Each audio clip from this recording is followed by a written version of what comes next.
Hello అండి, నమస్తే. ప్రతిరోజు మనము ఇంటి గడపను కడిగిన తర్వాత ముగ్గు వేసాం కదండి. అయితే గడపను కడగటానికి క్లాత్ కంటే ఇలా ఒక డస్టర్ని తీసుకొని ప్రతిరోజు ఇలా గడపను క్లీన్ చేయడానికి వాడామనుకోండి, గడప అనేది త్వరగా పాడవకుండా ఉంటుంది. ఎందుకంటే వాటర్ ఎక్కువగా యూజ్ చేసామనుకోండి, వుడ్ అనేది త్వరగా పాడవుతుందండి.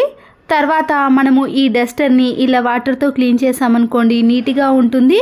ఇలా ప్రతిరోజు కూడా ఇలా 10 రూపీస్ డస్టర్తో మనము ఒక 6 to 7 months వరకు కూడా యూజ్ చేసుకోవచ్చు. విండోస్ని మనము ఎంత బాగా క్లీన్ చేసినా కానీ తర్వాత ఒక 2-3 డేస్లోనే ఇలా డస్ట్ అనేది పడుతుందండి. మనము పాడైపోయిన ఒక టూత్ బ్రష్ని తీసుకొని ఇలా డస్ట్ అంతా కూడా క్లీన్ చేసామనుకోండి, విండోస్ అనేవి చాలా నీట్గా క్లీన్గా అవుతాయి. ఎలాంటి సన్నటి డస్ట్ అయినా సరేనండి ఈజీగా వచ్చేస్తుంది. దీనికోసం ప్రతిసారి క్లాత్ను యూజ్ చేయటం కంటే ఒక పాడైపోయిన బ్రష్ని ఇలా విండోస్ని క్లీన్ చేయడానికి చాలా బాగా యూజ్ అవుతుంది. మన ఇంట్లో ఎన్ని విండోస్ ఉన్నా సరేనండి, ఈ ఒక్క బ్రష్ తోటే తక్కువ టైంలో ఈజీగా విండోస్ని క్లీన్ చేసుకోవచ్చు. ఇంతకు ముందు వీడియోలో ఒకరు కామెంట్ పెట్టారండి, అంత డస్ట్ ఉన్న వాటిని ఎందుకు క్లీన్ చేయలేరు ఇప్పటి వరకు అన్నారు. ఎంత క్లీన్ చేసినా కానీ 2-3 డేస్లోనే మళ్ళీ డస్ట్ అనేది వచ్చేస్తుందండి. వెహికల్స్ తిరిగే ప్లేస్లో డస్ట్ అనేది ఎక్కువగా వస్తుంది. మరొక యూస్ఫుల్ టిప్, వాషింగ్ మిషన్లో వేసే లిక్విడ్ ప్యాకెట్స్ ఉంటాయి కదండి, అవి అయిపోయిన తర్వాత పడేస్తాం. కానీ కంఫర్ట్ ప్యాకెట్ కానీ ఇలాంటి లిక్విడ్ ప్యాకెట్స్ని పడేయకుండా వీడియోలో చూపించిన మాదిరిగా క్యాప్ వరకు ఇలా పూర్తిగా కట్ చేసుకోవాలి. ఈ ప్యాకెట్లో కొద్దిగా లిక్విడ్ ఉంటుంది కాబట్టి వాటర్తో క్లీన్ చేసుకుంటే నీట్గా ఉంటుంది. ఈ ప్యాకెట్ పై భాగాన ఇలా కొద్దిగా మలుచుకొని 2 sides కూడా కట్ చేసుకోవాలి. చిన్న హోల్స్ చేసుకున్న తర్వాత గట్టిగా ఉండే ఒక తాడుని తీసుకొని ఇలా హోల్ చేసిన దాంట్లో ముడి వేసుకున్నామనుకోండి, పట్టుకోవడానికి చాలా వీలుగా ఉంటుంది. ఈ ప్యాకెట్ అనేది చాలా గట్టిగా ఉంటుందండి. దీన్ని వాష్రూమ్లో కానీ మీరు ఎక్కడైనా మేకుకు ఈ ప్యాకెట్ని వేసి దాంట్లో ఏవైనా పెట్టుకున్నా కూడా బరువును అనేవి ఆపుతాయండి. నేనైతే ఇక్కడ వాష్రూమ్లో హెడ్ బాత్ చేసిన తర్వాత షాంపూ ప్యాకెట్లు ఉంటాయి కదండి, లేదా సోప్ కవర్స్ అయినా ఉంటాయి, వాటన్నిటిని అలా బాత్రూంలో పడేయకుండా ఇలా ప్యాకెట్ కట్ చేసిన దాంట్లో వేసామనుకోండి, చాలా నీట్గా ఉంటుంది. మధ్యలో మనము ఎప్పుడైనా ఈ కవర్లో నుంచి షాంపూ ప్యాకెట్లు అన్నిటినీ కూడా తీసి డస్ట్బిన్లో వేసుకుంటే సరిపోతుంది. ఇంట్లో ఏవైనా కూరగాయలు కట్ చేయడానికి నైఫ్ అనేది షార్ప్నెస్ తగ్గిపోయినప్పుడు చాలా టైం అనేది తీసుకుంటుందండి. మళ్ళీ దీన్ని కొత్తగా షార్ప్నెస్లోకి తీసుకురావాలంటే 2 నైఫ్స్ ఉంటాయి కదండి, దాన్ని తీసుకొని ఒక నైఫ్ని ఇలా క్రాస్గా పెట్టేసి మనము ఒక 2-3 times పాటు ఇలా బాగా అనేసామనుకోండి, ఎలాంటి నైఫ్ అయినా సరేనండి మళ్ళీ కొత్తగా దానిలా షార్ప్నెస్లోకి వచ్చేస్తుంది. తర్వాత ఎంత గట్టిగా ఉన్న వాటినైనా సరేనండి ఇలా షార్ప్నెస్లోకి తెచ్చుకున్న తర్వాత వేటినైనా కూడా ఈజీగా కట్ చేసుకోవచ్చు. అయితే ఇక్కడ ఒక్క నైఫ్ మాత్రమే షార్ప్నెస్లోకి రాదండి, 2 నైఫ్లతో మనము షార్ప్నెస్లోకి తెచ్చుకున్నాం కాబట్టి ఇలా రెండిటితో ఈజీగా కట్ చేసుకోవచ్చు. మనము వంటల్లోకి కానీ టిఫిన్లోకి కట్ చేస్తాం కదండి, అయితే కట్ చేసిన తర్వాత మనము చేతులు కళ్ళలోకి తాకినా కానీ పిల్లలకి తాకినా కానీ మంటగా అనిపిస్తాయి. ఇలా పచ్చిమిర్చిని కట్ చేసే ముందు నిమ్మ తొక్కలతో మనము దాంట్లో ఎంతో కొద్దిగా రసం ఉంటుంది కదండి, వాటిని పడేయకుండా ఇలా పచ్చిమిర్చిని కట్ చేసేటప్పుడు చేతులకు బాగా అప్లై చేసేయాలండి. ఆ తర్వాత మనము ఈ పచ్చిమిర్చిని కట్ చేసినా కూడా మనకి మంట అనేది అస్సలకే అనిపించదు. పడేసే వాటిని కూడా ఇలా యూజ్ చేసుకోవచ్చు. మరొక యూస్ఫుల్ టిప్, ఎగ్స్ని మనము ఉడికించుకోవడానికి ఇలాంటి ఏదైనా గిన్నెను కానీ ప్రెషర్ కుక్కర్లో కానీ ఉడికించుకుంటాం కదండి, తర్వాత ఇలా నల్లగా మారిపోతుంది. ఒక నిమ్మ తొక్కను రాళ్ళ ఉప్పును కొద్దిగా వేసేసి మనము ఈ నిమ్మ తొక్కతో ఈ గిన్నెను మొత్తాన్ని కూడా ఇలా ఒక 30 seconds పాటు క్లీన్ చేసుకోవాలి. ఇలా బాగా రాసామనుకోండి, దాంట్లో ఉండే నలుపు అనేది పూర్తిగా పోతుంది.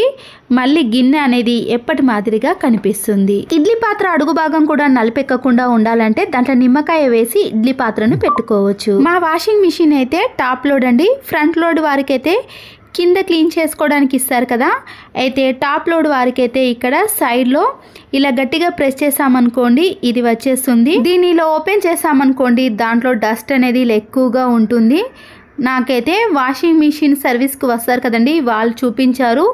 దీన్ని 15 డేస్ కానీ 1 మంత్కి ఒకసారన్నా తీసి క్లీన్ చేసుకోవాలని చెప్పారండి, లేకపోతే త్వరగా పాడైపోతుంది అన్నారు. వేస్ట్గా ఉన్న ఒక బ్రష్ని తీసుకొని దీన్ని వాటర్ కింద పెట్టేసి పూర్తిగా క్లీన్ చేసుకోవాలి. తర్వాత ఎక్కడి నుంచి తీసామో ఆ ప్లేస్లో కూడా ఇలా నల్లగా ఉంది కదండి, దాన్ని కూడా ఇలా పాడైపోయిన బ్రష్తో గట్టిగా క్లీన్ చేసుకున్నాం అనుకోండి, ఆ నలుపంతా కూడా పోతుంది. తర్వాత ఒక తడి క్లాత్ని తీసుకొని ఈ భాగాన్ని మొత్తాన్ని కూడా క్లీన్ చేసుకోవాలి.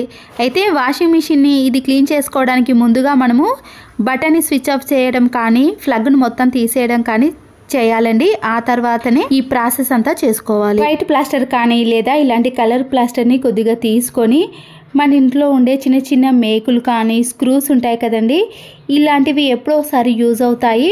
వాటిని అలాగే బయట పెట్టేసామనుకోండి, ఇవి చిన్నగా ఉండటం వలన ఎక్కడనో పడిపోయి దొరకటం కష్టమవుతుంది. ఇలా ఉన్న వాటిని అన్నిటినీ కూడా ఇలా ప్లాస్టర్కి అతికించేసామనుకోండి, అన్నీ కూడా ఒకే దగ్గర ఉంటాయి. ఎప్పుడు కావాలన్నా కూడా ఈజీగా తీసుకొని వాడుకోవచ్చు. మన ఇంట్లో ఇలాంటి చాక్ పీస్లు ఉంటాయి కదండి, వాటన్నిటినీ కూడా ఇలా ఒక ప్లాస్టిక్ దాంట్లో పెట్టేసి కబోర్డ్స్లో కానీ లేదా సెల్ఫ్లో కానీ బీరువాలో పెట్టేసామనుకోండి, ఎక్కడైతే తడి ఎక్కువగా ఉంటుందో ఆ ప్లేస్లో పెట్టడం వలన తడినంతా కూడా తేమనంతా కూడా ఈ చాక్ పీస్లు అనేవి పీల్చేసుకుంటాయి. అయిపోయిన పౌడర్ బాక్సులు ఉంటాయి కదండి, అయితే దీని యొక్క క్యాప్ను ఇలా సీజర్తో కానీ నైఫ్తో కానీ గట్టిగా తీసామనుకోండి, ఆ క్యాప్ అనేది వచ్చేస్తుంది. ముందుగా వాటర్తో దీన్ని క్లీన్ చేసిన తర్వాత పైన ఉన్న కవర్ని తీసేసి దీంట్లో పూర్తిగా వాటర్ని నింపేసేయండి. దీనికి చిన్న చిన్న హోల్స్ ఉన్నాయి కాబట్టి మనము సమ్మర్ కాబట్టి వాటర్ అనేది ఎక్కువగా పీల్చేసుకుంటుంది కదండి, ఇలా ప్రతి ఒక్క ఆకును కూడా తడిపే విధంగా ఇలా మనం వాటర్ని వేసామనుకోండి, చెట్లు అనేవి గ్రోత్ ఎక్కువగా ఉంటుంది.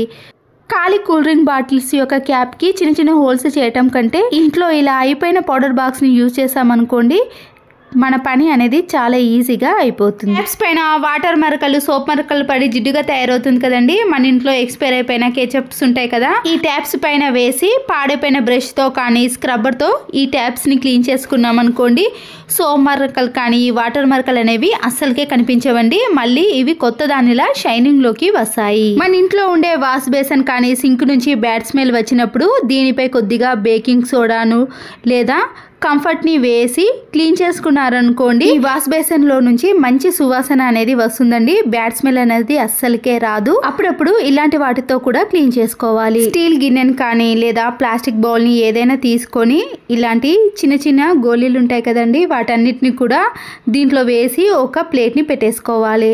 ఈ ప్లేట్ని పెట్టడం వలన దీంట్లో మనము ఏ వస్తువులు పెట్టినా కానీ ఇలా తింపడానికి చాలా ఈజీగా ఉంటుందండి. ఇలాంటి వాటిని ఫ్రిడ్జ్లో కానీ డైనింగ్ టేబుల్ ఉంటుంది కదండి, అలాంటి ప్లేస్లో వీటిని పెట్టేసామనుకోండి, ప్రతిసారి లేచి తీసుకోకుండా ఇలా తిప్పేసామనుకోండి, ఏది కావాలన్నా ఈజీగా తీసుకోవచ్చు. పిల్లల స్కూల్ బ్యాగ్స్ కానీ హ్యాండ్ బ్యాగ్స్ ఉంటాయి కదండి, దాని జిప్ అనేది పోయినప్పుడు మనము హ్యాండ్ బ్యాగ్ని యూజ్ చేయటమే ఉండదు, అది పాడైపోయిందని పడేస్తాం కదండి. ఇలా జిప్స్ అనేవి ఫెయిల్ అయినా కానీ మనం ఇంట్లోనే మళ్ళీ ఈ జిప్ని రిపేర్ చేసుకోవచ్చండి. ఒక్కొక్కసారి అనేవి ఈ జిప్స్ అనేవి స్ట్రక్ అవ్వటం కానీ ఇలా త్వరగా పాడైపోవడం లాంటివి జరుగుతూ ఉంటాయండి. మనము ఎన్నో డబ్బులు ఖర్చు పెట్టి ఇలా కొత్త వాటిని తీసుకున్న వెంటనే పాడైపోతే మన డబ్బులు కూడా వేస్ట్ అయిపోతాయి కదా.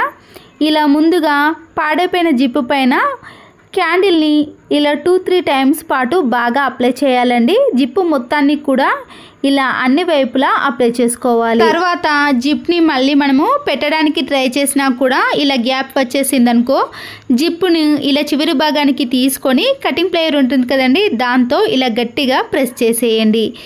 ఇలా గట్టిగా ప్రెస్ చేసిన తర్వాత మళ్ళీ మనము జిప్ని పెట్టడానికి ట్రై చేసినప్పుడు ఇలా గ్యాప్ లేదనుకోండి, జిప్ అనేది చాలా పర్ఫెక్ట్గా వచ్చేసినట్టు. చూడండి, జిప్ అనేది ఎక్కడ గ్యాప్ రాలేదు కదండి. ఇలా ఒక 2-3 టైమ్స్ పాటు కూడా ట్రై చేసినా కూడా గ్యాప్ అనేది రాకపోతే జిప్ అనేది ఇలా మళ్ళీ మనకి రిపేర్ అనేది అస్సలకే రాదండి. ఇలాంటి చిన్న రిపేర్ కోసం మనము హ్యాండ్ బ్యాగ్స్ని కానీ స్కూల్ బ్యాగ్స్ని ఎక్కువ డబ్బులు ఖర్చు పెట్టి తీసుకున్న తర్వాత ఇలా జిప్ ఫెయిల్ అయింది అనుకోండి, వాటిని వేస్ట్ అని పడేస్తాం కదా.